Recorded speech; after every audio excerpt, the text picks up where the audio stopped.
Al norte del estado de Washington, una niña desaparece de camino a su casa. Nos dijimos adiós hasta mañana y no la volví a ver. Su tranquilo pueblo natal se convierte en la escena de un crimen y todos sus habitantes son posibles sospechosos. Fue una terrible forma de constatar que a los niños pequeños les pasan cosas malas incluso en los pueblecitos. Luego sabremos de una adolescente de Atlanta que desapareció sin previo aviso y cómo la buscó su madre. Yo sabía que mi hija no se habría marchado así. No tuvo ningún problema en ir por ahí haciendo preguntas difíciles. Su búsqueda infatigable la llevó a encontrarse cara a cara con el supuesto asesino de su hija. Fui a su casa, llamé a su puerta y le pregunté, ¿dónde está mi hija?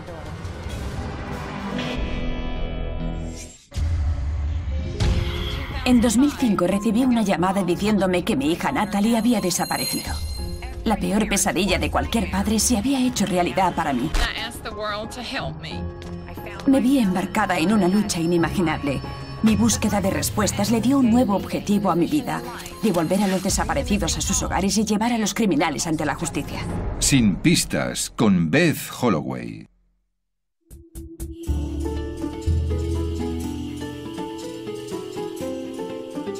En el pueblecito maderero de McCleary, en el estado de Washington, es difícil toparse con un desconocido.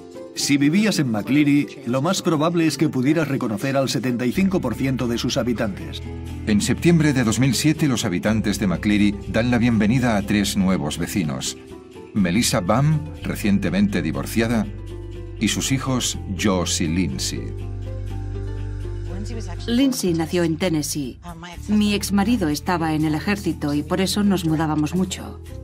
Cuando salí del servicio activo, Melissa empezó a echar de menos Washington porque ella había crecido allí. Yo intenté que se viniera a Tennessee antes de divorciarnos, pero ella se mudó allí con los niños. Al principio les cuesta adaptarse. Lindsay, de 9 años, echa muchísimo de menos a su padre. Según Melissa, eso las distanció, pero debían asumir que a mamá no le gustaba estar aquí y a papá no le gustaba estar allá. Ella estaba en una fase rebelde, estaba algo, muy enfadada. Pero comparado con cómo lo llevó su hermano, ella se lo tomó muy bien. Tras el divorcio, Josh, de 12 años, tiene problemas para controlar su ira. Josh se echó a perder con aquello. Tenía muchas explosiones de ira contra su madre. Según diversos informes, Josh también empieza a agredir físicamente a sus compañeros de clase, a agentes de policía e incluso a su hermana pequeña. Estoy convencido de que tenían una buena relación. Los hermanos siempre son hermanos. Es una relación de amor-odio. Pero en la primavera de 2009, Josh y Lindsay parecen haber asimilado ya la separación de sus padres. Y Lindsay ha recuperado su dicharachera personalidad de siempre. Era una fuerza de la naturaleza arrolladora, que te arrastraba. Si la escuchabas hablar, podía agotarte. Estaba llena de energía y de vida. Lindsay también ha encontrado a su nueva mejor amiga, Makayla Campbell. Íbamos por ahí juntas, a jugar al parque y eso. Nos divertíamos mucho. Makayla y ella eran inseparables. Siempre estaban haciendo algo o planeando algo. El jueves 25 de junio no es una excepción. Las vacaciones de verano acaban de empezar y Lindsay y Makayla lo celebran pasando la noche en casa de Lindsay. A la mañana siguiente, 26 de junio, las 2 niñas y Josh se despiertan temprano y se van a una fiesta en una piscina. Se levantaron, desayunaron y se fueron a nadar a casa de otro amigo. Allí se reúnen con otra docena de niños del vecindario. Hacía un día precioso y estaban contentos. Vinieron al menos 2 o 3 veces a lo largo del día a casa. A las 8:20 de la tarde, Lindsay, Makayla, Josh y muchos otros amigos se dirigen de nuevo a casa de los Baum. Lindsay le pregunta a Melissa, su madre, si Makayla puede volver a quedarse esa noche, y Melissa le dice que sí. Y entonces se fueron a casa de Makayla a coger algo de ropa. Pero Cara, la madre de Makayla, les dice que tendrán que dejar lo de dormir juntas para otra noche. Ya teníamos planes de ir a la playa la mañana siguiente, así que les dije que no. Y entonces le dije a ella, es mejor que vuelvas ya a casa, que se hace de noche. A las 9:30, con el sol poniéndose rápidamente, Lindsay empieza a recorrer el paseo de 10 minutos que la separa de su casa. Dijo, adiós, Michaela, te veo mañana. Y yo le dije, adiós, te veo mañana. Pero no la vi. Son ya las 10 menos 10 de la noche. El sol ya se ha puesto en McCleary y Lindsay Baum aún no ha vuelto a casa. Su madre empieza a preocuparse. Llamé a casa de su amiga para ver si ya se había marchado, porque si no lo había hecho tenía que irse ya, y me dijeron, se ha marchado hace unos 20 minutos. Melissa llama a todos los padres que conoce, pero nadie ha visto a Lindsay desde que salió de casa de Michaela. Nos dimos cuenta de que teníamos que salir a buscar, porque algo no iba bien. Lindsay tenía que haber llegado ya a casa. Temiendo que su hija pueda estar herida, Melissa pide ayuda a la familia Campen y salen todos juntos a buscar a Lindsay. Pero una hora después, Lindsay sigue sin aparecer y a Melissa le empieza a entrar el pánico. Cuando anocheció supe que teníamos un problema y que tenía que pedir ayuda. Great Harbor Communications, this is Tammy. Hi, Tammy. I am needing some help looking for my daughter. I can't find her anywhere. I don't know where else to look for her. And what's your daughter's name? Lindsay. The police here, they know her. It's Josh's sister, Lindsay Baum. A los pocos minutos, la policía local acude a la llamada y desde la oficina del sheriff de Grace Harbor, otros agentes siguen los avances por radio. Entre esos agentes está la detective Polly Davin, especialista en casos de personas desaparecidas. Melissa Baum llamó a emergencias a las 10 menos 10. Y en la oficina del sheriff oímos la conversación por radio y nos ofrecimos a ayudar. Y a partir de ahí se inició una búsqueda sobre el terreno. En el momento de levantar la escena de un crimen, ¿cómo saben lo que tienen que buscar? En situaciones como esta, lo primero es cribar todo el vecindario. Vas allí y hablas con toda la gente que puedas. Pero tras hablar con la mejor amiga de Lindsay, los agentes de policía creen que quizá la niña no quiera que la encuentren. Michaela me dijo que Lindsay había hablado sobre escaparse, así que llamé al mando y actualicé la información diciendo que se había escapado. Él pensó que quizá Lindsay se había enfadado conmigo e intentaba demostrarme algo, y yo en ese momento no lo descarté. Convencidos de que Lindsay no ha podido ir muy lejos, los agentes empiezan a buscarla a lo largo del trayecto entre su casa y la de Michaela. Miramos en cualquier sitio donde alguien pudiera esconderse, en todos los cobertizos y patios traseros y en cualquier lugar donde pensásemos que un crío podría esconderse si se escapaba. Los agentes de la oficina del sheriff se plantean si Lindsay se habrá escapado para intentar reunirse con su padre. Pero ni la madre ni el padre de Lindsay creen que ese haya sido el caso. No se había llevado nada, ni dinero, y no tenía forma de salir del pueblo porque salió de casa después de que pasase el último autobús. Me preguntaron cuándo habíamos hablado por última vez y si pensaba que podía haber venido a verme. Pero ella no sabía mi dirección ni mi número de móvil, solo sabía que vivía en Tennessee. 7 de la mañana del día siguiente. Amigos, vecinos y fuerzas del orden han pasado toda la noche buscando a Lindsay, pero no hay ni rastro de ella. Mientras tanto, los agentes del sheriff han avisado a los medios de comunicación, han impreso cientos de folletos y han movilizado a equipos de perros rastreadores para que busquen en los bosques que rodean McCleary. ¿Había algún lugar cercano al que a los niños les gustase especialmente ir a jugar? ¿Alguna zona boscosa o riachuelo al que fueran? McCleary está rodeado por zonas boscosas y parte de nuestra búsqueda por tierra fue recorrer cada finca, mirar entre la maleza, volver a mirar entre la maleza y volver a hacerlo una tercera y una cuarta vez. El tiempo es oro cuando alguien desaparece, y esas primeras horas no las recuperas nunca, así que tienes que volcarte en buscar con todo tu empeño y todas tus fuerzas. Ese empeño rinde sus frutos. Al distribuir los investigadores un folleto por las calles, una lugareña les dice que vio a Lindsay momentos antes de que desapareciera y a tan solo unas manzanas de la casa de los Baum. Esta es la zona en la que se la vio por última vez. Lindsay vendría hacia nosotros desde el oeste, yendo hacia el este por la calle Maple. Es una calle con poco tráfico y bien iluminada de un vecindario de clase trabajadora. Así que, ¿por qué no llegó Lindsay a casa? Es como si hubiera ocurrido ante las narices de todo el mundo. Ya habían hecho ese paseo antes al menos 100 veces. Y... Dios. Todo el mundo empieza a temer que haya ocurrido algo terrible. No lograba dejar de pensar que algo iba muy mal. Nada indicaba que hubiese desaparecido por voluntad propia. No parecía haberse escapado. No parecía el caso de alguien que se va de casa.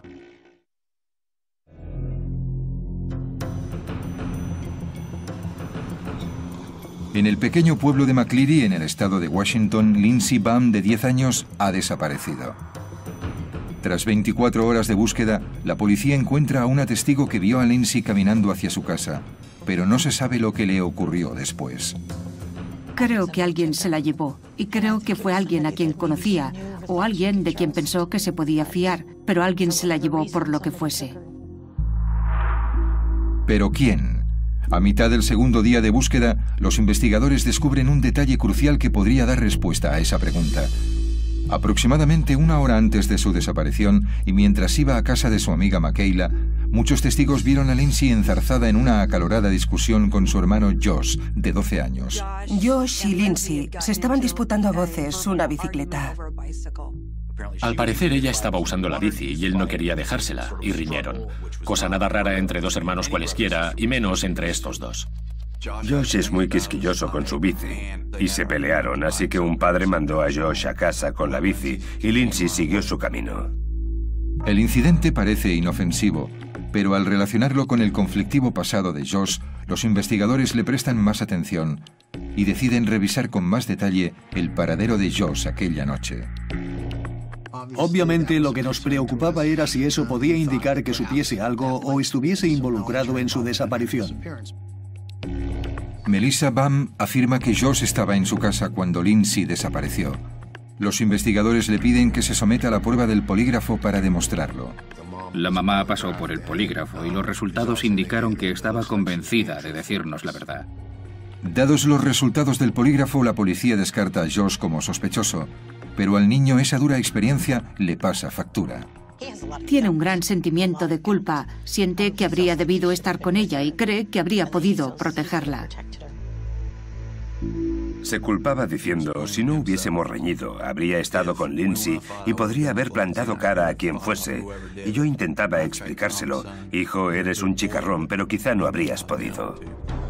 Con su unidad a punto de entrar en servicio en Irak en menos de un mes, Scott, el padre de Josh y Lindsay, cruza el país y va a McCleary para consolar a su afligido hijo y ayudar a localizar a su hija. Yo quería que dejase de pensar en ello, quería tranquilizarle, porque él se torturaba pensando que fue el último de la familia, que vio a Lindsay aquella noche. Mientras los Baum luchan por mantener a Josh sereno, los investigadores siguen interrogando a los habitantes de McCleary. Una pensaría que en un anochecer de verano como aquel habría gente cortando el césped o regando las flores, o al menos algún transeúnte que viese algo. McCleary es el típico pueblecito en el que los niños andan fuera por la noche y la gente sale a pasear. Es muy raro que no la viese nadie a partir de aquel punto. Hice aquel paseo a las 9:30 de la noche y esa calle estaba tan iluminada que no entiendo cómo pudo desaparecer sin que nadie viese u oyese nada. Existe otra esperanza de encontrar a Lindsay. Hay una cámara de vigilancia en una gasolinera situada en el cruce de las calles Maple y Mommsen, a mitad del trayecto recorrido por Lindsay la noche en que desapareció. Era el único negocio que literalmente tendría que haber atravesado o rodeado y que estaba abierto en el momento en que habría pasado por allí cerca. ¿Las cámaras de la gasolinera enfocaban solo hacia los surtidores o también a la entrada del aparcamiento y a la calle? Se ven los surtidores, se ven un par de ángulos distintos de gente dentro de la tienda y hay otra cámara que muestra a gente entrando desde el aparcamiento de al lado. Por desgracia, no hay ninguna cámara que apunte hacia la calle Mommsen, de forma que pudiéramos ver si Lindsay llegó hasta allí. Aunque Lindsay no aparece en los vídeos, sí se ve a docenas de clientes que estaban por allí cuando ella desapareció, y los investigadores los tratan a todos como a posibles sospechosos. Intentamos enterarnos de quiénes eran tan discretamente como pudimos, y hablamos con ellos sobre lo que estaban haciendo en McCleary esa noche en particular. Los investigadores tardarán meses o quizá años en identificar a todos cuantos aparecen en las grabaciones. Mientras tanto, llegan muchos voluntarios a McCleary para ayudar a buscar a Lindsay. Recorrimos los desvanes de todas las casas, todos los sótanos, registramos todos los remolques aparcados detrás de las residencias, miramos en los cobertizos, en las cámaras frigoríficas, en cualquier sitio imaginable. No quedó ni un palmo de McCleary que no patease a alguien relacionado con esta investigación. El caso de Lindsay llena los titulares de prensa de todo el país.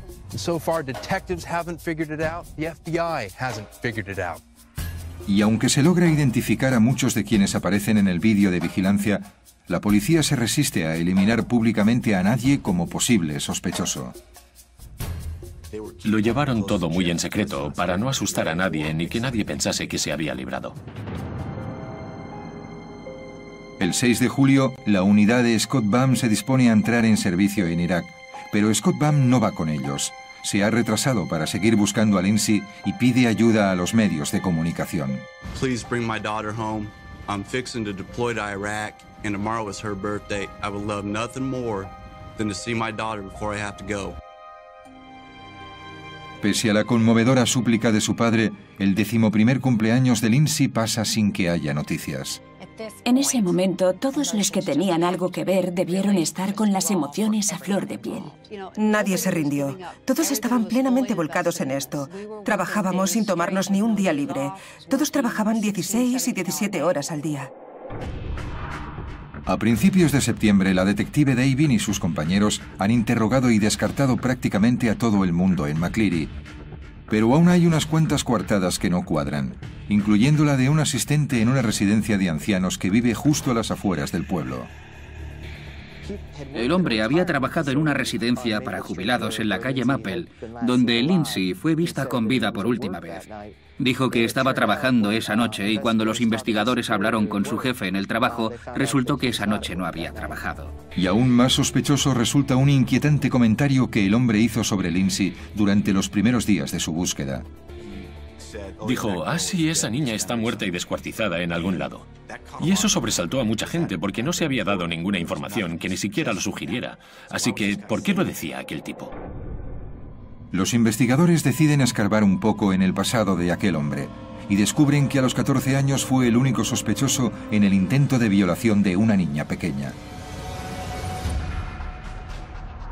El 25 de septiembre, una nube de agentes de policía y del FBI se abate sobre el domicilio del sospechoso. Incautaron una larga lista de artículos, ordenadores, fotos, cinta adhesiva. Dejaron el sitio vacío. Lo miramos todo, fibra a fibra, objeto por objeto, buscando cualquier tipo de residuo para ver si había cualquier prueba que lo relacionase con la desaparición de Lindsay. Tuve esperanza y pensé, ya está, vamos a encontrarla. Pero tras peinar la propiedad durante 2 días, las autoridades vuelven con las manos vacías. Fue un tremendo gasto de recursos y una pérdida de tiempo, más allá del hecho de que pudiéramos pasar a centrarnos en otros sospechosos y otras posibilidades, descartando estos. Después de 3 meses buscando a Lindsay, la investigación vuelve al punto de partida.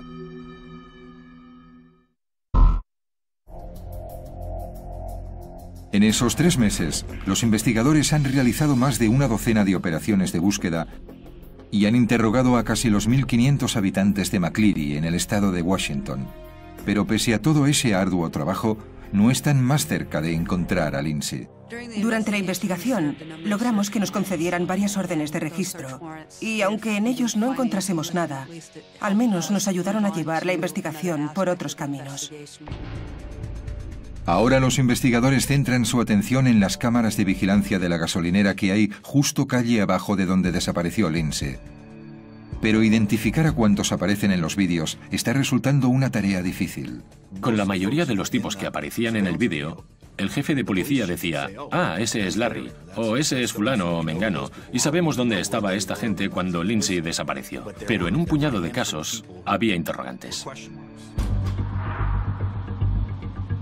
En abril de 2010, la policía identifica a un hombre en el vídeo de vigilancia. Se le ha visto comprando cerveza unos minutos después de que se viera a Lindsay por última vez. Este individuo fue visto saliendo de la gasolinera y caminando hacia su domicilio, lo que le situaba en un recorrido que tendría que haberse cruzado con el de Lindsay de camino a su casa. El hombre ya había sido interrogado durante las primeras semanas de la investigación, pero la policía revisa su declaración inicial y descubre algo alarmante. Nos dijo muy claramente que no había salido de casa esa noche. Le dijo a la policía que no estaba en el pueblo y resulta que en el vídeo se le ve saliendo de la tienda con cerveza. Teníamos una prueba definitiva de que estaba aquí en ese momento determinado. ¿En qué más nos había mentido? Los detectives pronto descubren más declaraciones engañosas. Comprobamos que también había falseado su pasado. Y su historial delictivo sugería que, de hecho, había estado involucrado en cosas muy serias fuera del estado de Washington. Ahora, los investigadores están convencidos de que el hombre oculta algo. Y por segunda vez en 12 meses se lanzan a registrar el domicilio de un lugareño, además de un almacén que tiene a 1 kilómetro de distancia. Nadie quería pensar en lo que podían encontrar, pero seguro que todos se imaginaban algo. La gente preguntaba, ¿han encontrado a Lindsay? ¿Ha sido ese tipo? Aquella noche solo pude pensar en el caso de Elizabeth Smart y me decía que si ella había vuelto a casa, también Lindsay lo haría, que esto sería lo que ayudaría a traerla a casa.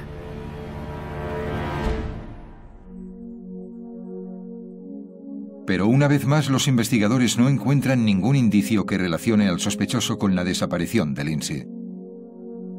Sé lo frustrante que es para una familia cuando una pista o una información no conducen a nada. Y también debe ser una gran decepción para usted. Lo es. Es frustrante cuando crees que has dado con algo y ves que no es así. Y si te pasa un par de veces, es muy frustrante. Después de 2 años de la desaparición de Lindsay, las autoridades han revisado milagrosamente cada fotograma de los vídeos de vigilancia de la gasolinera y han reducido la lista de desconocidos a solo 3 hombres, de los cuales se cree que pueden tener la clave para encontrar a Lindsay y a su secuestrador. ¿Hay en los vídeos algún vehículo que no hayan logrado ustedes identificar aún? El principal que seguimos buscando es una camioneta Honda blanca. Tiene techo solar y creemos que es del año 2006 o 2008. Y también hay en el vídeo un par de individuos con los que nos gustaría hablar. Alguno de ellos podría tener que ver con la camioneta blanca. Uno es un varón grande, musculoso, que entró con un joven en la tienda al mismo tiempo que se ve la camioneta en una de las cámaras. Creo que no saber lo que ocurrió, ni quién es el posible sospechoso, ni dónde vive o si vive por la zona, es algo preocupante para mucha de la gente que vive en este pueblo. Quiero a mi hija, quiero que vuelva viva a casa. Es posible, es algo factible. Me gustaría que quien se haya llevado a Lindsay sea tan hombre para dejarla en la comisaría más cercana u hospital o donde sea y la deje volver a casa. Aún tienes que... No sabes qué hacer. Tienes que mirar cada coche que pasa, cada persona. Y no sabes si debes sentirte a salvo o si deberías asustarte y no salir de casa para nada. Tengo una nieta de la edad de Lindsay. Es solo unos meses mayor y veo lo mucho que ha cambiado y eso me mata, porque pienso en todo lo que me estoy perdiendo con mi hija. No está. Y aquí estaré esperándola cuando la encontremos. Los investigadores no han abandonado la búsqueda de Lindsay ni de las 3 personas sin identificar en el vídeo de vigilancia. Esos individuos podrían arrojar alguna luz sobre lo que le ocurrió a Lindsay esa noche y sobre su paradero actual. Lindsay Bam fue vista por última vez en McCleary, Washington, el 26 de junio de 2009. En el momento de su desaparición medía 1,45 m. Tiene los ojos marrones y el pelo rubio oscuro. Ahora tendría 13 años.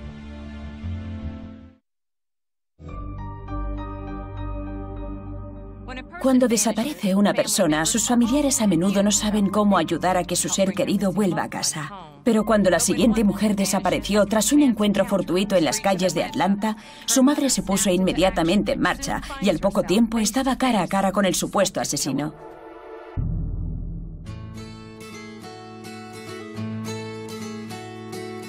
Atlanta, en Georgia, la joya del nuevo sur de Estados Unidos. La familia de Sharon Williams ha vivido durante generaciones en Adamsville, un barrio de clase trabajadora. Con ayuda de su madre, Sharon ha criado a 2 hijos en esta casa, y la más pequeña de ambos es Demetria Hill. Demetria era calladita, tranquila, una niña dulce, toda una señorita. Al cumplir los 19, Demetria tuvo también un hijo y soñaba con una vida mejor para los dos. Como madre adolescente, estudia cuanto puede y dedica cada momento libre a su hijo DeMarco. Asumió su papel de joven madre con seriedad y responsabilidad. Sí, exacto. Quería lo mejor para él y hacía cuanto podía para dárselo. Pero todo eso cambiaría el 3 de diciembre de 2001. En torno a las 2 de la tarde, Demetria va a visitar a su abuela. Se queda una hora antes de decidir ir al supermercado que hay calle abajo. Demetria deja a DeMarco jugando. Sharon, la madre de Demetria, llega momentos después de que su hija se marche. ¿La abuela de Demetria le dijo a usted a dónde había ido? No, ¿qué va? ¿Le dijo a su madre cuándo iba a volver? Probablemente dijo que iba a salir un minuto y que volvía enseguida. Pero pasan varias horas y Demetria no da señales de vida. No contesta a su teléfono móvil y a la mañana siguiente Sharon ya está buscando a su hija por las calles de Adamsville. Yo sabía que mi hija no se iba a ir así sin más. Tenía un niño pequeño y un hogar y no se habría marchado sin su niño. Un día después, Sharon obtiene la primera pista sobre la desaparición de Demetria. Una amiga de su hija, llamada Tamila Jones, le dice a Sharon que se tropezó con Demetria de camino al supermercado y que fue con ella a tomar un refresco. Según Tamila, cuando ella y Demetria estaban acabando sus bebidas, un atractivo desconocido paró por allí con un coche deportivo negro y entabló conversación con ellas. Conocieron a ese chico del coche negro, un Camaro descapotable con un adhesivo de Carolina del Norte. El tipo se acercó a mi hija y le preguntó si quería ir a cenar. El hombre, que se identifica únicamente como Joe, le abre la puerta de su coche a Demetria y la invita a subir. Aunque Joe parece inofensivo, Demetria le pide a Tamila que la acompañe. Fuimos a un sitio de alitas en la calle Martin Luther King. Nos compramos unas alitas y lo que fuese. Nos sentamos a comerlas, riéndonos, y nos fuimos a dar una vuelta sin más en coche. Según Tamila, Joe es todo un caballero, y a eso de las 8 de la tarde la lleva en coche a su casa para que avise a su familia de que va a salir. Y cuando vuelve, Demetria y Joe se van. Es la última vez que alguien ve a Demetria Hill. Mi hija nunca volvió a por Tamila. Después de oír lo que cuenta Tamila, Sharon se convence de que ha ocurrido algo terrible y pide auxilio a la policía de Atlanta. Era muy tenaz, muy insistente en que ocurría algo muy malo. El detective Tom O'Neill da oficialmente por desaparecida a Demetria, pero los recursos del departamento son muy escasos. En aquel momento, yo era el único detective en la unidad de homicidios del Departamento de Policía de Atlanta dedicado a personas desaparecidas. Llevaba una media de 1.150 casos al año. Para una sola persona, eso es una carga de trabajo descomunal. La investigación oficial puede ser lenta y cuesta arriba, pero Sharon va a toda máquina buscando por su barrio cualquier rastro de su hija. También va buscando el Camaro negro en el que se vio por última vez a Demetria. La señora Williams ha vivido en esta comunidad mucho tiempo y está al corriente de cuanto pasa en el vecindario. Así que no tuvo ningún problema en ir por ahí haciendo preguntas difíciles y exigiendo respuestas.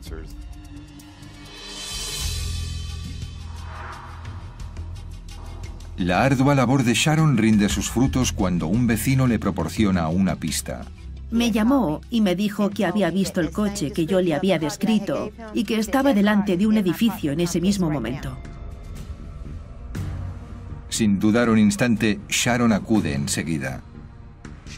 Fue allí y cogió ella misma el número de matrícula y me la dio.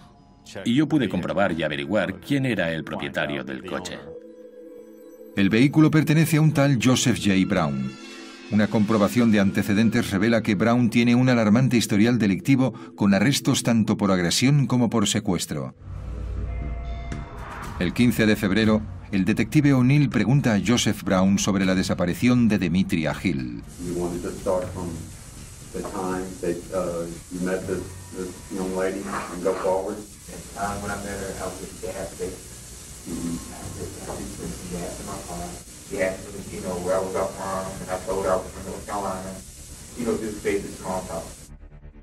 Me pareció muy listo, muy tranquilo. Si no hubiese investigado antes a este joven y no supiese de lo que era capaz, nunca lo habría imaginado. Fue asombroso. Brown reconoce haber pasado la tarde con Demetria, pero afirma que la dejó delante de casa de su abuela esa noche.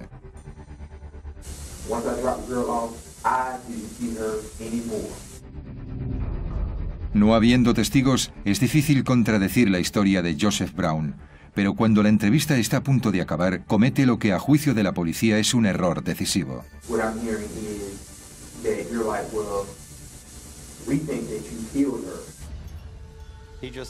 Negó sin más tener nada que ver con su asesinato. Eso para mí significó mucho, porque yo no sabía que estuviera muerta, solo que había desaparecido. Que Brown mencione inesperadamente un asesinato es algo revelador, pero sin pruebas que lo relacionen con la desaparición de Demetria, la policía no tiene más remedio que dejarle en libertad. En aquel momento, yo aún no tenía más pruebas que el hecho de que había estado con ella el día en que desapareció. Demetria Hill, de 19 años de edad, ha desaparecido en Atlanta, en el estado de Georgia. Su madre Sharon ha conducido a la policía hasta Joseph Brown, su principal sospechoso. Pero los agentes no tienen suficientes pruebas físicas como para acusar a Brown de ningún crimen. Pero Sharon no se da por vencida y en abril de 2002 decide valientemente plantar cara a ella misma a Joseph Brown. Sharon, cuénteme su primer encuentro con Joseph Brown. Yo estaba sentada en el trabajo diciéndome, ¿por qué estoy en el trabajo cuando mi hija está desaparecida? Así que me marché del trabajo, llamé a su puerta y le pregunté, ¿dónde está mi hija? ¿Estaría usted temblando delante de esa puerta? Sí que lo estaba, tenía un ataque de nervios. Él salió y le dije, ¿dónde está mi hija? Y él me invitó a pasar a su apartamento. Una vez dentro, la hospitalidad de Joseph Brown se transforma rápidamente en ira. Se puso a decir a gritos que él no tenía nada que ver con su desaparición ni tal. Pero claro, Sharon sabía la verdad. Y no iba a dejar que se saliera con la suya. Me dijo que le había destrozado la vida, la carrera. Yo le dije que no me importaban ni su vida ni su carrera, que solo necesitaba que me dijese dónde estaba mi hija. Y cuando me metí en el coche, él apuntó mi matrícula. Minutos después, Brown llama a la policía diciendo que Sharon Williams le está acosando. Los detectives están asombrados, aunque no les hace gracia. Esa señora no tenía ningún miedo al exponerse así. Le dije que él tenía antecedentes por hacer daño a mujeres y que podría herirla fácilmente. ¿Temió por su vida cuando estuvo en el apartamento de Joseph Brown plantándole cara? No me importaba cómo acabase la cosa. Lo único en lo que pensaba era en el paradero de mi hija. Pese a la valentía de Sharon, pasan otros 4 meses sin que se haga ningún avance. Luego, en septiembre de 2002, la policía hace un estremecedor descubrimiento. A solo 3 kilómetros del apartamento de Joseph Brown, un equipo de investigación encabezado por la detective Jonah Phillips encuentra el cadáver de una joven, tan quemado que no es posible reconocerlo. ¿Podría tratarse de Demetria Hill? Los restos están demasiado descompuestos como para poder afirmarlo, pero un detalle lleva a las autoridades a temerse lo peor. Cuando me acerqué a la escena, una de las primeras partes del esqueleto que vi fue la calavera. Y había una letra D de oro en uno de los colmillos superiores. Mi hija tenía un diente de oro con sus iniciales. La llamaban Didi para abreviar, y tenía esas iniciales en su diente de oro. La coincidencia dental demuestra que se trata del cuerpo de Demetria. Los forenses determinan que murió asesinada. Ahora más que nunca, Sharon cree que Joseph Brown es el responsable de la muerte de su hija. Pero el equipo forense no puede encontrar ni un rastro de ADN que relacione a Brown con el cadáver.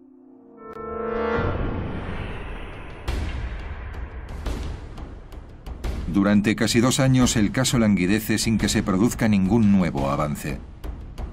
Luego, el 29 de junio de 2003, Joseph Brown vuelve a ser arrestado. Esta vez por agresión. La víctima es su propia novia, Chinela Ross. Chinela y Joseph llevaban juntos varios meses cuando tuvieron un altercado entre ellos. Y Joseph se puso violento con Chinela. Intentó ahogarla y la echó del coche. El incidente podría relacionar a Joseph Brown con el asesinato de Demetria Hill. Existe lo que se denomina similitud de acciones, con lo cual, si se acusase a una persona de un crimen y se la hubiera condenado por crímenes similares, se pueden presentar ante los tribunales esos incidentes en particular antes incluso de que se instruya el caso. Eso en teoría demostraría la propensión de Brown a la violencia y llevaría a los investigadores un paso más cerca de acusarle de asesinato. Pero de repente, Chinela Ross retira la denuncia contra su novio e incluso paga su fianza. Supongo que estaba asustada, que temía que él se vengase de ella mientras estaba en prisión o al salir. Decidida a hacer que Brown pague por sus crímenes, Sharon llama a Chinela Ross y le ruega personalmente que vuelva a presentar la denuncia. La súplica de Sharon da resultado. Chinela vuelve a presentar cargos contra Joseph Brown y este es juzgado por agredirla. Y también es acusado de secuestrar y asesinar a Demetria Hill. Ella fue la principal persona por la que pudimos llevar este caso ante los tribunales. 16 de mayo de 2005. Tras meses de forcejeos legales, Brown por fin se declara culpable de la agresión a Chinela Ross y de la agresión y secuestro de Demetria Hill. Niega haberla matado y se retira la acusación de asesinato. Aún así, Brown es condenado a 25 años de cárcel. Sharon, ¿echó usted de las calles a ese hombre? No puedo imaginármelo, respirando el mismo aire que yo y pasando a mi lado. Eso no puedo ni imaginarlo. Demetria estaría muy orgullosa de usted. Es lo que cualquier madre haría por su hijo. La determinación de Sharon Williams ayudó a poner tras los barrotes a un criminal violento, pero hay miles de casos sin resolver, casos que necesitan de la colaboración de todos. Hagamos algo para devolver a los desaparecidos a su hogar y para llevar a los criminales ante la justicia, porque ahí fuera hay alguien que sabe algo. Hace ya 7 años que le arrebataron a Demetria. ¿Cree que ella estaría orgullosa de DeMarco si le pudiera ver ahora? Ah, sí, seguro. Porque ha sido un alumno ejemplar desde el jardín de infancia. Y a ella le encantaría verle ahora ya crecido, hecho un hombrecito. Estaría muy orgullosa de su hijo.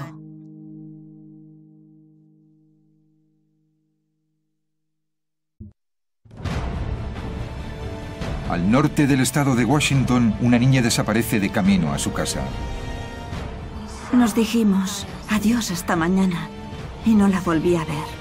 I can't find her anywhere. I don't know where else to look for her. Su tranquilo pueblo natal se convierte en la escena de un crimen y todos sus habitantes son posibles sospechosos. Fue una terrible forma de constatar que a los niños pequeños les pasan cosas malas incluso en los pueblecitos.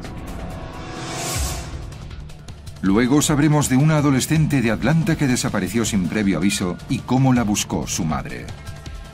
Yo sabía que mi hija no se habría marchado así. No tuvo ningún problema en ir por ahí haciendo preguntas difíciles. Su búsqueda infatigable la llevó a encontrarse cara a cara con el supuesto asesino de su hija. Fui a su casa, llamé a su puerta y le pregunté, ¿dónde está mi hija?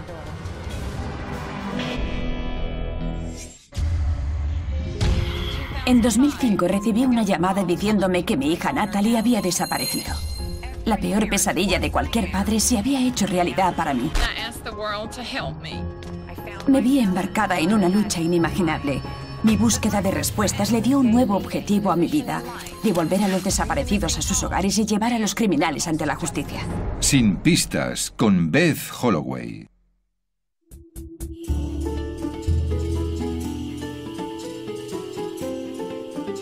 En el pueblecito maderero de McCleary, en el estado de Washington, es difícil toparse con un desconocido.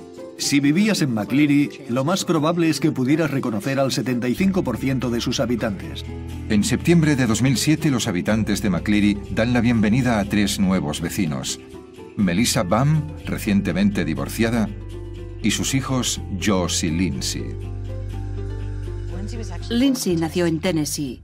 Mi exmarido estaba en el ejército y por eso nos mudábamos mucho. Cuando salí del servicio activo, Melissa empezó a echar de menos Washington porque ella había crecido allí. Yo intenté que se viniera a Tennessee antes de divorciarnos, pero ella se mudó allí con los niños. Al principio les cuesta adaptarse. Lindsay, de 9 años, echa muchísimo de menos a su padre. Según Melissa, eso las distanció. Pero debían asumir que a mamá no le gustaba estar aquí y a papá no le gustaba estar allá. Ella estaba en una fase rebelde. Estaba algo, muy enfadada. Pero comparado con cómo lo llevó su hermano, ella se lo tomó muy bien. Tras el divorcio, Josh, de 12 años, tiene problemas para controlar su ira. Josh se echó a perder con aquello. Tenía muchas explosiones de ira contra su madre.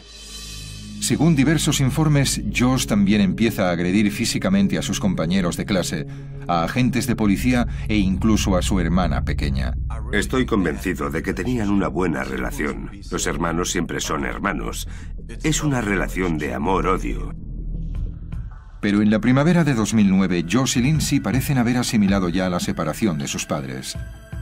Y Lindsay ha recuperado su dicharachera personalidad de siempre.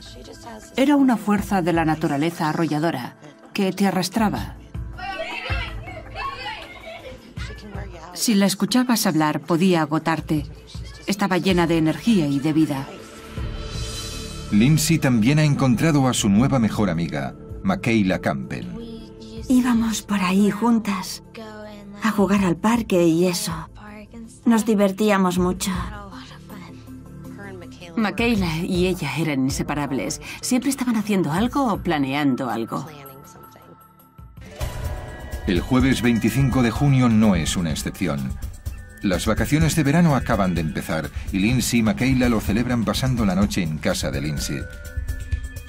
A la mañana siguiente, 26 de junio, las 2 niñas y Josh se despiertan temprano y se van a una fiesta en una piscina. Se levantaron, desayunaron y se fueron a nadar a casa de otro amigo. Allí se reúnen con otra docena de niños del vecindario. Hacía un día precioso y estaban contentos. Vinieron al menos 2 o 3 veces a lo largo del día a casa. A las 8:20 de la tarde, Lindsay, Makayla, Josh y muchos otros amigos se dirigen de nuevo a casa de los Baum. Lindsay le pregunta a Melissa, su madre, si Makayla puede volver a quedarse esa noche, y Melissa le dice que sí. Y entonces se fueron a casa de Makayla a coger algo de ropa. Pero Cara, la madre de Makayla, les dice que tendrán que dejarlo de dormir juntas para otra noche. Ya teníamos planes de ir a la playa la mañana siguiente, así que les dije que no. Y entonces le dije a ella, es mejor que vuelvas ya a casa, que se hace de noche. A las 9:30, con el sol poniéndose rápidamente, Lindsay empieza a recorrer el paseo de 10 minutos que la separa de su casa. Dijo, adiós, Michaela, te veo mañana. Y yo le dije, adiós, te veo mañana. Pero no la vi. Son ya las 10 menos 10 de la noche. El sol ya se ha puesto en McCleary y Lindsay Baum aún no ha vuelto a casa. Su madre empieza a preocuparse. Llamé a casa de su amiga para ver si ya se había marchado, porque si no lo había hecho tenía que irse ya, y me dijeron, se ha marchado hace unos 20 minutos. Melissa llama a todos los padres que conoce, pero nadie ha visto a Lindsay desde que salió de casa de Michaela. Nos dimos cuenta de que teníamos que salir a buscar, porque algo no iba bien. Lindsay tenía que haber llegado ya a casa. Temiendo que su hija pueda estar herida, Melissa pide ayuda a la familia Campen y salen todos juntos a buscar a Lindsay. Pero una hora después, Lindsay sigue sin aparecer y a Melissa le empieza a entrar el pánico. Cuando anocheció supe que teníamos un problema y que tenía que pedir ayuda. Great Harbor Communications, this is Tammy. Hi, Tammy. I am needing some help looking for my daughter. I can't find her anywhere. I don't know where else to look for her. And what's your daughter's name? Lindsay. The police here, they know her. It's Josh's sister, Lindsay Baum. A los pocos minutos, la policía local acude a la llamada y desde la oficina del sheriff de Grace Harbor, otros agentes siguen los avances por radio.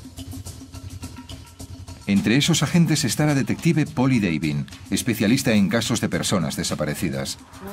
Melissa Baum llamó a emergencias a las 10 menos 10. Y en la oficina del sheriff oímos la conversación por radio y nos ofrecimos a ayudar. Y a partir de ahí se inició una búsqueda sobre el terreno. En el momento de levantar la escena de un crimen, ¿cómo saben lo que tienen que buscar? En situaciones como esta, lo primero es cribar todo el vecindario. Vas allí y hablas con toda la gente que puedas. Pero tras hablar con la mejor amiga de Lindsay, los agentes de policía creen que quizá la niña no quiera que la encuentren. Michaela me dijo que Lindsay había hablado sobre escaparse, así que llamé al mando y actualicé la información diciendo que se había escapado. Él pensó que quizá Lindsay se había enfadado conmigo e intentaba demostrarme algo. Yo en ese momento no lo descarté. Convencidos de que Lindsay no ha podido ir muy lejos, los agentes empiezan a buscarla a lo largo del trayecto entre su casa y la de Michaela.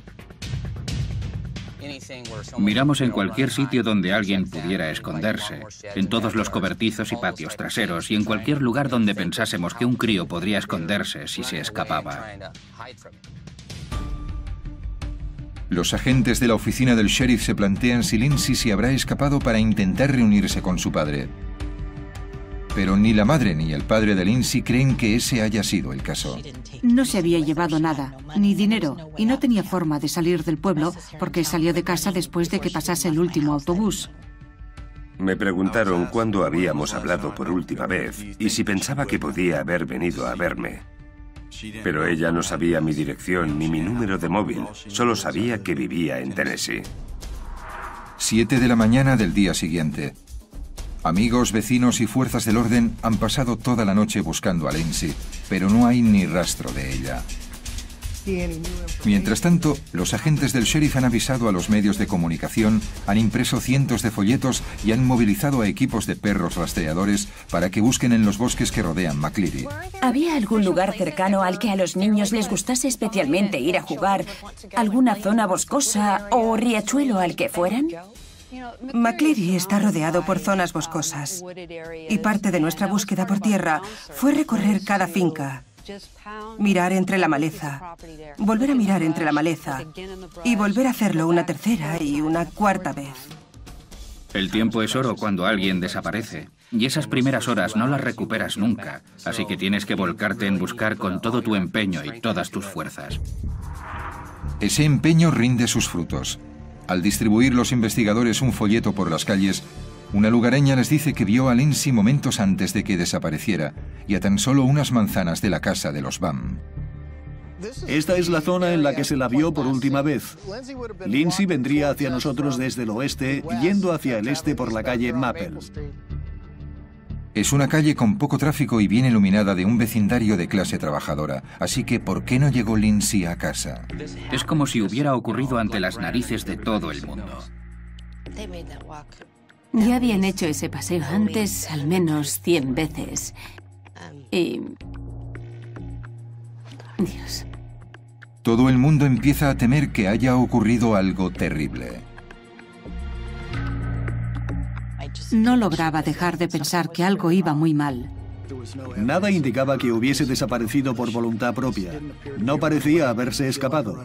No parecía el caso de alguien que se va de casa.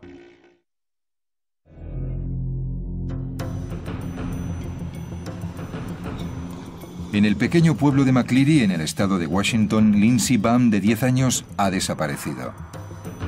Tras 24 horas de búsqueda, la policía encuentra a una testigo que vio a Lindsay caminando hacia su casa, pero no se sabe lo que le ocurrió después.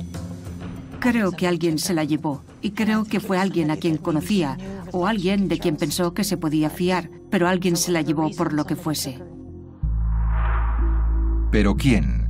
A mitad del segundo día de búsqueda, los investigadores descubren un detalle crucial que podría dar respuesta a esa pregunta.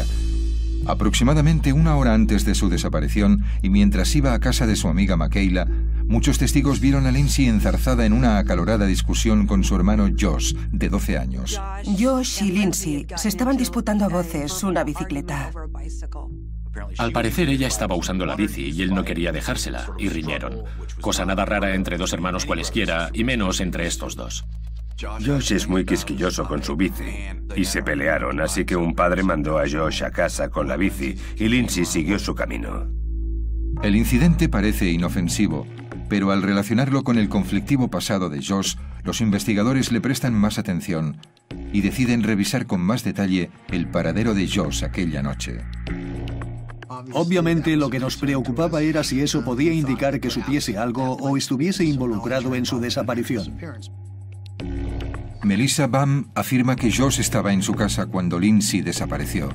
Los investigadores le piden que se someta a la prueba del polígrafo para demostrarlo. La mamá pasó por el polígrafo y los resultados indicaron que estaba convencida de decirnos la verdad.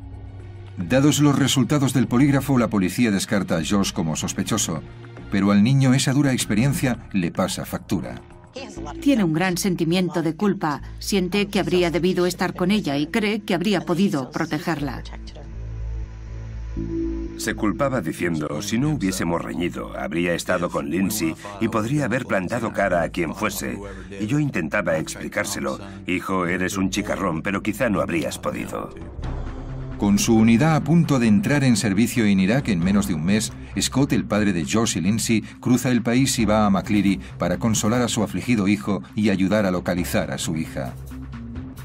Yo quería que dejase de pensar en ello, quería tranquilizarle, porque él se torturaba pensando que fue el último de la familia, que vio a Lindsay aquella noche. Mientras los Baum luchan por mantener a Josh sereno, los investigadores siguen interrogando a los habitantes de McCleary. Una pensaría que en un anochecer de verano como aquel habría gente cortando el césped o regando las flores, o al menos algún transeúnte que viese algo. McCleary es el típico pueblecito en el que los niños andan fuera por la noche y la gente sale a pasear. Es muy raro que no la viese nadie a partir de aquel punto. Hice aquel paseo a las 9:30 de la noche y esa calle estaba tan iluminada que no entiendo cómo pudo desaparecer sin que nadie viese u oyese nada. Existe otra esperanza de encontrar a Lindsay. Hay una cámara de vigilancia en una gasolinera situada en el cruce de las calles Maple y Mommsen, a mitad del trayecto recorrido por Lindsay la noche en que desapareció. Era el único negocio que literalmente tendría que haber atravesado o rodeado y que estaba abierto en el momento en que habría pasado por allí cerca. ¿Las cámaras de la gasolinera enfocaban solo hacia los surtidores o también a la entrada del aparcamiento y a la calle? Se ven los surtidores, se ven un par de ángulos distintos de gente dentro de la tienda y hay otra cámara que muestra a gente entrando desde el aparcamiento de al lado. Por desgracia, no hay ninguna cámara que apunte hacia la calle Mommsen, de forma que pudiéramos ver si Lindsay llegó hasta allí. Aunque Lindsay no aparece en los vídeos, sí se ve a docenas de clientes que estaban por allí cuando ella desapareció, y los investigadores los tratan a todos como a posibles sospechosos. Intentamos enterarnos de quiénes eran tan discretamente como pudimos, y hablamos con ellos sobre lo que estaban haciendo en McCleary esa noche en particular. Los investigadores tardarán meses o quizá años en identificar a todos cuantos aparecen en las grabaciones. Mientras tanto, llegan muchos voluntarios a McCleary para ayudar a buscar a Lindsay. Recorrimos los desvanes de todas las casas, todos los sótanos, registramos todos los remolques aparcados detrás de las residencias, miramos en los cobertizos, en las cámaras frigoríficas, en cualquier sitio imaginable. No quedó ni un palmo de McCleary que no patease a alguien relacionado con esta investigación. El caso de Lindsay llena los titulares de prensa de todo el país.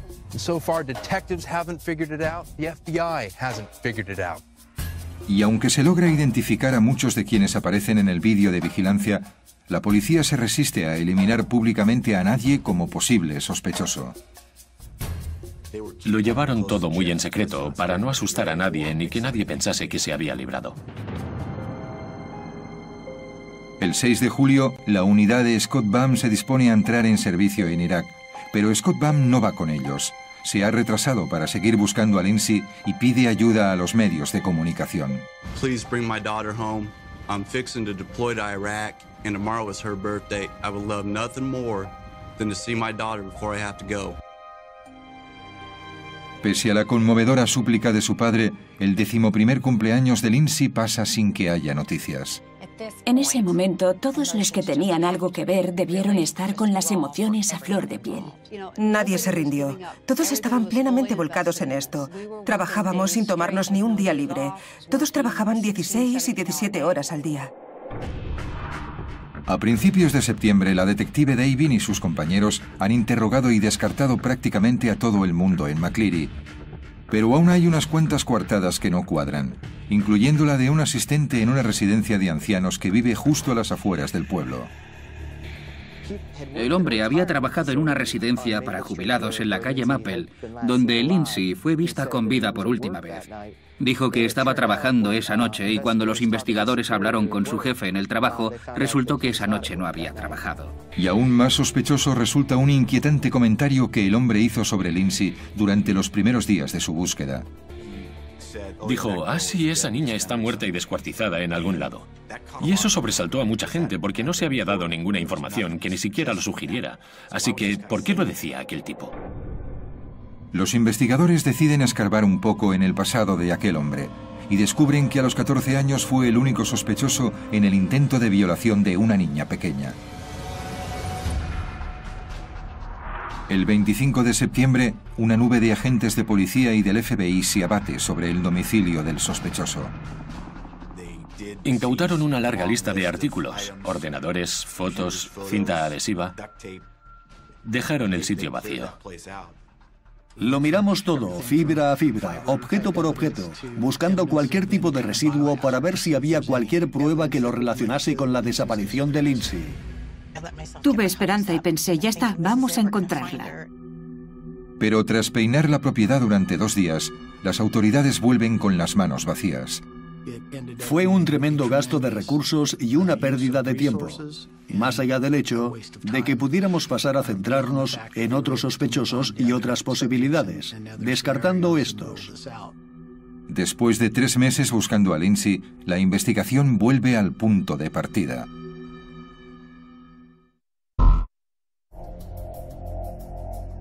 En esos 3 meses, los investigadores han realizado más de una docena de operaciones de búsqueda y han interrogado a casi los 1.500 habitantes de McCleary en el estado de Washington. Pero pese a todo ese arduo trabajo, no están más cerca de encontrar a Lindsay. Durante la investigación, logramos que nos concedieran varias órdenes de registro. Y aunque en ellos no encontrásemos nada, al menos nos ayudaron a llevar la investigación por otros caminos. Ahora los investigadores centran su atención en las cámaras de vigilancia de la gasolinera que hay justo calle abajo de donde desapareció Lindsay. Pero identificar a cuántos aparecen en los vídeos está resultando una tarea difícil. Con la mayoría de los tipos que aparecían en el vídeo, El jefe de policía decía, ah, ese es Larry, o ese es fulano o mengano, y sabemos dónde estaba esta gente cuando Lindsay desapareció. Pero en un puñado de casos había interrogantes. En abril de 2010, la policía identifica a un hombre en el vídeo de vigilancia. Se le ha visto comprando cerveza unos minutos después de que se viera a Lindsay por última vez. Este individuo fue visto saliendo de la gasolinera y caminando hacia su domicilio, lo que le situaba en un recorrido que tendría que haberse cruzado con el de Lindsay de camino a su casa. El hombre ya había sido interrogado durante las primeras semanas de la investigación, pero la policía revisa su declaración inicial y descubre algo alarmante. Nos dijo muy claramente que no había salido de casa esa noche. Le dijo a la policía que no estaba en el pueblo y resulta que en el vídeo se le ve saliendo de la tienda con cerveza. Teníamos una prueba definitiva de que estaba aquí en ese momento determinado. ¿En qué más nos había mentido? Los detectives pronto descubren más declaraciones engañosas. Comprobamos que también había falseado su pasado. Y su historial delictivo sugería que, de hecho, había estado involucrado en cosas muy serias fuera del estado de Washington. Ahora, los investigadores están convencidos de que el hombre oculta algo. Y por segunda vez en 12 meses se lanzan a registrar el domicilio de un lugareño, además de un almacén que tiene a 1 kilómetro de distancia. Nadie quería pensar en lo que podían encontrar, pero seguro que todos se imaginaban algo. La gente preguntaba, ¿han encontrado a Lindsay? ¿Ha sido ese tipo? Aquella noche solo pude pensar en el caso de Elizabeth Smart y me decía que si ella había vuelto a casa, también Lindsay lo haría, que esto sería lo que ayudaría a traerla a casa.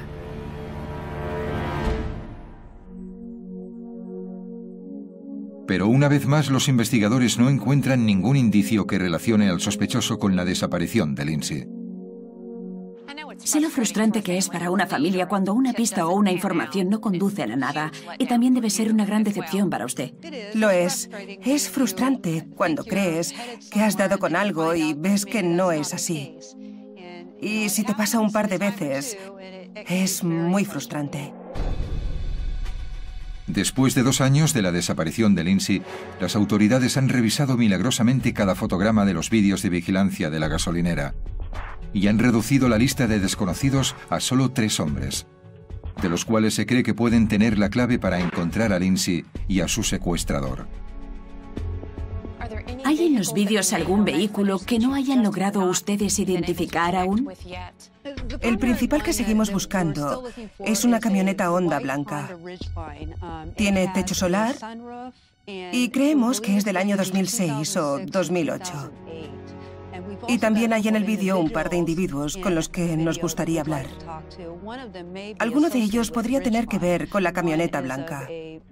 Uno es un varón grande, musculoso, que entró con un joven en la tienda al mismo tiempo que se ve la camioneta en una de las cámaras. Creo que no saber lo que ocurrió, ni quién es el posible sospechoso, ni dónde vive o si vive por la zona, es algo preocupante para mucha de la gente que vive en este pueblo. Quiero a mi hija, quiero que vuelva viva a casa. Es posible, es algo factible. Me gustaría que quien se haya llevado a Lindsay sea tan hombre para dejarla en la comisaría más cercana u hospital o donde sea y la deje volver a casa. Aún tienes que... No sabes qué hacer. Tienes que mirar cada coche que pasa, cada persona. Y no sabes si debes sentirte a salvo o si deberías asustarte y no salir de casa para nada. Tengo una nieta de la edad de Lindsay. Es solo unos meses mayor y veo lo mucho que ha cambiado y eso me mata, porque pienso en todo lo que me estoy perdiendo con mi hija. No está. Y aquí estaré esperándola cuando la encontremos. Los investigadores no han abandonado la búsqueda de Lindsay ni de las 3 personas sin identificar en el vídeo de vigilancia. Esos individuos podrían arrojar alguna luz sobre lo que le ocurrió a Lindsay esa noche y sobre su paradero actual. Lindsey Bunn fue vista por última vez en McCleary, Washington, el 26 de junio de 2009. En el momento de su desaparición medía 1,45 m. Tiene los ojos marrones y el pelo rubio oscuro. Ahora tendría 13 años.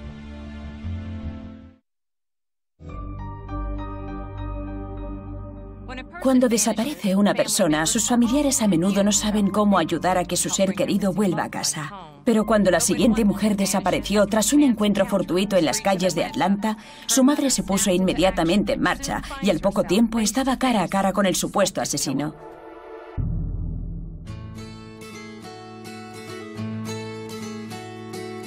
Atlanta, en Georgia, la joya del nuevo sur de Estados Unidos. La familia de Sharon Williams ha vivido durante generaciones en Adamsville, un barrio de clase trabajadora. Con ayuda de su madre, Sharon ha criado a 2 hijos en esta casa, y la más pequeña de ambos es Demetria Hill. Demetria era calladita, tranquila, una niña dulce, toda una señorita. Al cumplir los 19, Demetria tuvo también un hijo y soñaba con una vida mejor para los dos. Como madre adolescente, estudia cuanto puede y dedica cada momento libre a su hijo DeMarco. Asumió su papel de joven madre con seriedad y responsabilidad. Sí, exacto. Quería lo mejor para él y hacía cuanto podía para dárselo. Pero todo eso cambiaría el 3 de diciembre de 2001. En torno a las 2 de la tarde, Demetria va a visitar a su abuela. Se queda una hora antes de decidir ir al supermercado que hay calle abajo. Demetria deja a DeMarco jugando. Sharon, la madre de Demetria, llega momentos después de que su hija se marche. ¿La abuela de Demetria le dijo a usted a dónde había ido? No, ¿qué va? ¿Le dijo a su madre cuándo iba a volver? Probablemente dijo que iba a salir un minuto y que volvía enseguida. Pero pasan varias horas y Demetria no da señales de vida. No contesta a su teléfono móvil y a la mañana siguiente Sharon ya está buscando a su hija por las calles de Adamsville. Yo sabía que mi hija no se iba a ir así sin más. Tenía un niño pequeño y un hogar y no se habría marchado sin su niño. Un día después, Sharon obtiene la primera pista sobre la desaparición de Demetria. Una amiga de su hija, llamada Tamila Jones, le dice a Sharon que se tropezó con Demetria de camino al supermercado y que fue con ella a tomar un refresco. Según Tamila, cuando ella y Demetria estaban acabando sus bebidas, un atractivo desconocido paró por allí con un coche deportivo negro y entabló conversación con ellas. Conocieron a ese chico del coche negro, un Camaro descapotable con un adhesivo de Carolina del Norte. El tipo se acercó a mi hija y le preguntó si quería ir a cenar. El hombre, que se identifica únicamente como Joe, le abre la puerta de su coche a Demetria y la invita a subir. Aunque Joe parece inofensivo, Demetria le pide a Tamila que la acompañe. Fuimos a un sitio de alitas en la calle Martin Luther King. Nos compramos unas alitas y lo que fuese. Nos sentamos a comerlas, riéndonos, y nos fuimos a dar una vuelta sin más en coche. Según Tamila, Joe es todo un caballero, y a eso de las 8 de la tarde la lleva en coche a su casa para que avise a su familia de que va a salir. Y cuando vuelve, Demetria y Joe se van. Es la última vez que alguien ve a Demetria Hill. Mi hija nunca volvió a por Tamila. Después de oír lo que cuenta Tamila, Sharon se convence de que ha ocurrido algo terrible y pide auxilio a la policía de Atlanta. Era muy tenaz, muy insistente en que ocurría algo muy malo. El detective Tom O'Neill da oficialmente por desaparecida a Demetria, pero los recursos del departamento son muy escasos. En aquel momento, yo era el único detective en la unidad de homicidios del Departamento de Policía de Atlanta dedicado a personas desaparecidas. Llevaba una media de 1.150 casos al año. Para una sola persona, eso es una carga de trabajo descomunal. La investigación oficial puede ser lenta y cuesta arriba, pero Sharon va a toda máquina buscando por su barrio cualquier rastro de su hija. También va buscando el Camaro negro en el que se vio por última vez a Demetria. La señora Williams ha vivido en esta comunidad mucho tiempo y está al corriente de cuanto pasa en el vecindario. Así que no tuvo ningún problema en ir por ahí haciendo preguntas difíciles y exigiendo respuestas.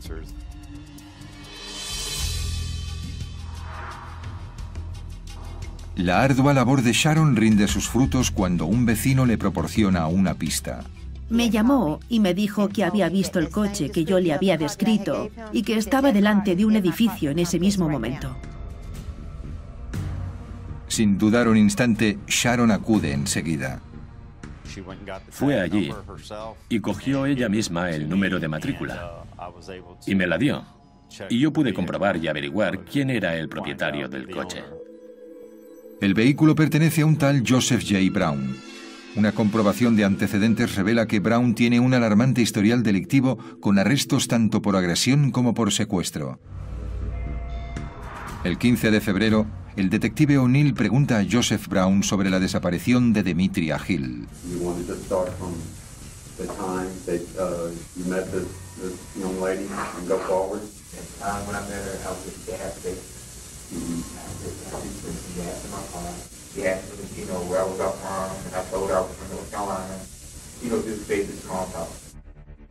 Me pareció muy listo, muy tranquilo. Si no hubiese investigado antes a este joven y no supiese de lo que era capaz, nunca lo habría imaginado. Fue asombroso. Brown reconoce haber pasado la tarde con Demetria, pero afirma que la dejó delante de casa de su abuela esa noche.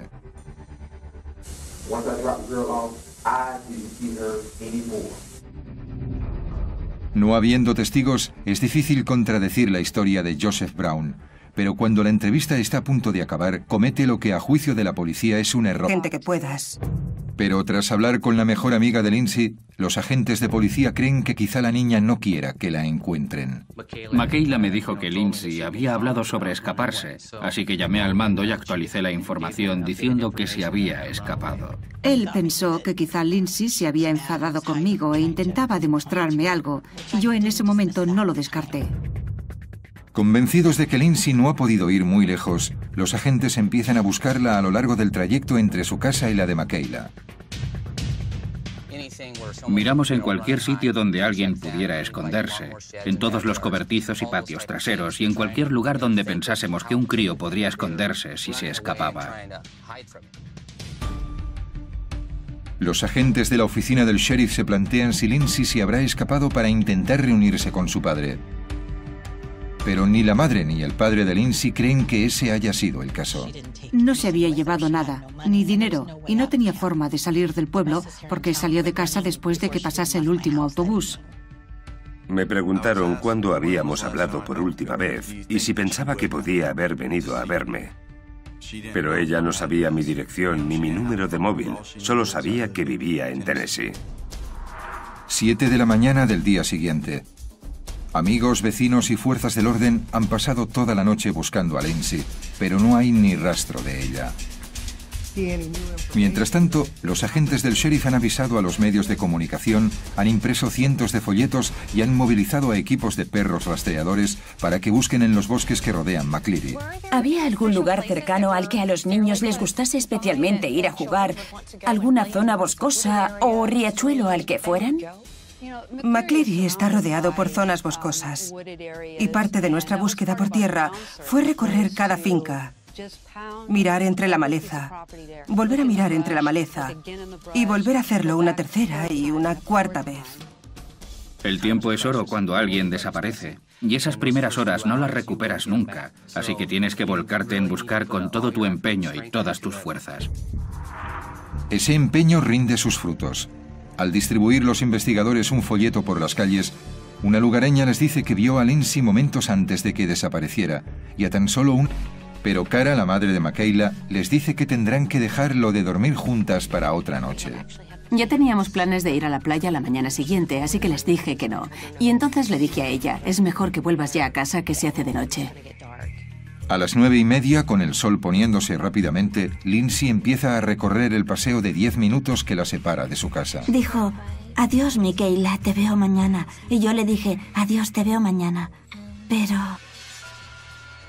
no la vi. Son ya las 10 menos 10 de la noche. El sol ya se ha puesto en McCleary y Lindsay Baum aún no ha vuelto a casa. Su madre empieza a preocuparse. Llamé a casa de su amiga para ver si ya se había marchado, porque si no lo había hecho tenía que irse ya, y me dijeron, se ha marchado hace unos 20 minutos. Melissa llama a todos los padres que conoce, pero nadie ha visto a Lindsay desde que salió de casa de Michaela. Nos dimos cuenta de que teníamos que salir a buscar, porque algo no iba bien. Lindsay tenía que haber llegado ya a casa. Temiendo que su hija pueda estar herida, Melissa pide ayuda a la familia Campen y salen todos juntos a buscar a Lindsay. Pero una hora después, Lindsay sigue sin aparecer y a Melissa le empieza a entrar el pánico. Cuando anocheció supe que teníamos un problema y que tenía que pedir ayuda. Great Harbor Communications, this is Tammy. Hi, Tammy. I am needing some help looking for my daughter. I can't find her anywhere. I don't know where else to look for her. And what's your daughter's name? Lindsay. The police here, they know her. It's Josh's sister, Lindsay Baum. A los pocos minutos, la policía local acude a la llamada y desde la oficina del sheriff de Grace Harbor, otros agentes siguen los avances por radio. Entre esos agentes está la detective Polly Davin, especialista en casos de personas desaparecidas. Melissa Baum llamó a emergencias a las 10 menos 10. Y en la oficina del sheriff oímos la conversación por radio y nos ofrecimos a ayudar. Y a partir de ahí se inició una búsqueda sobre el terreno. En el momento de levantar la escena de un crimen, ¿cómo saben lo que tienen que buscar? En situaciones como esta, lo primero es cribar todo el vecindario. Vas allí y hablas con toda la gente. Las manzanas de la casa de los Baum. Esta es la zona en la que se la vio por última vez. Lindsay vendría hacia nosotros desde el oeste, yendo hacia el este por la calle Maple. Es una calle con poco tráfico y bien iluminada de un vecindario de clase trabajadora. Así que, ¿por qué no llegó Lindsay a casa? Es como si hubiera ocurrido ante las narices de todo el mundo. Ya habían hecho ese paseo antes al menos 100 veces. Y... Dios. Todo el mundo empieza a temer que haya ocurrido algo terrible. No lograba dejar de pensar que algo iba muy mal. Nada indicaba que hubiese desaparecido por voluntad propia. No parecía haberse escapado. No parecía el caso de alguien que se va de casa.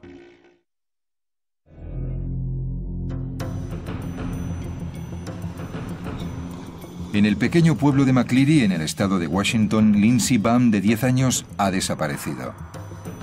Tras 24 horas de búsqueda, la policía encuentra a una testigo que vio a Lindsay caminando hacia su casa, pero no se sabe lo que le ocurrió después. Creo que alguien se la llevó, y creo que fue alguien a quien conocía, o alguien de quien pensó que se podía fiar, pero alguien se la llevó por lo que fuese. ¿Pero quién? A mitad del segundo día de búsqueda, los investigadores descubren un detalle crucial que podría dar respuesta a esa pregunta. Aproximadamente una hora antes de su desaparición, y mientras iba a casa de su amiga Michaela, muchos testigos vieron a Lindsay enzarzada en una acalorada discusión con su hermano Josh, de 12 años. Josh y Lindsay se estaban disputando a voces una bicicleta. Al parecer ella estaba usando la bici y él no quería dejársela, y riñeron. Cosa nada rara entre dos hermanos cualesquiera, y menos entre estos dos. Josh es muy quisquilloso con su bici, y se pelearon, así que un padre mandó a Josh a casa con la bici, y Lindsay siguió su camino. El incidente parece inofensivo, pero al relacionarlo con el conflictivo pasado de Josh, los investigadores le prestan más atención y deciden revisar con más detalle el paradero de Josh aquella noche. Obviamente lo que nos preocupaba era si eso podía indicar que supiese algo o estuviera. Al norte del estado de Washington, una niña desaparece de camino a su casa. Nos dijimos adiós hasta mañana y no la volví a ver. Su tranquilo pueblo natal se convierte en la escena de un crimen y todos sus habitantes son posibles sospechosos. Fue una terrible forma de constatar que a los niños pequeños les pasan cosas malas incluso en los pueblecitos. Luego sabremos de una adolescente de Atlanta que desapareció sin previo aviso y cómo la buscó su madre. Yo sabía que mi hija no se habría marchado así. No tuvo ningún problema en ir por ahí haciendo preguntas difíciles. Su búsqueda infatigable la llevó a encontrarse cara a cara con el supuesto asesino de su hija. Fui a su casa, llamé a su puerta y le pregunté, ¿dónde está mi hija?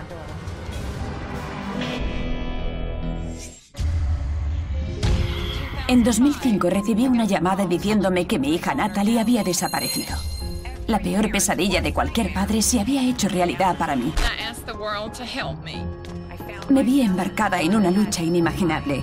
Mi búsqueda de respuestas le dio un nuevo objetivo a mi vida: devolver a los desaparecidos a sus hogares y llevar a los criminales ante la justicia. Sin pistas, con Beth Holloway.